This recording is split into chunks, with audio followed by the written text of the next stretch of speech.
நெய் சூடானோடனே அடுப்பை ஆஃப் பண்ணிடணும். அது கழிச்சு நம்ம ரெடி பண்ண பவுடரை ஆட் பண்ணிக்கணும்.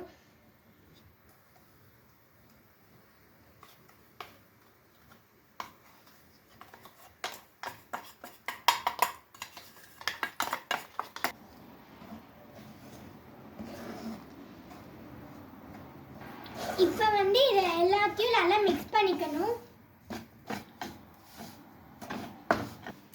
செட் பண்ண பிளேட்டில் கீ அப்ளை பண்ணிக்கலாம்.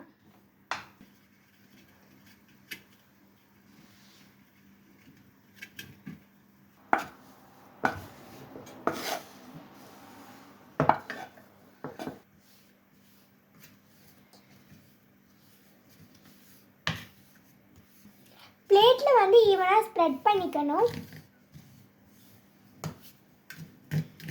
இது நல்லா ஆறினோடனே இதை பார்த்தீங்கன்னா பீஸாக பண்ணி நீங்கள் சாப்பிட்டுக்கலாம்.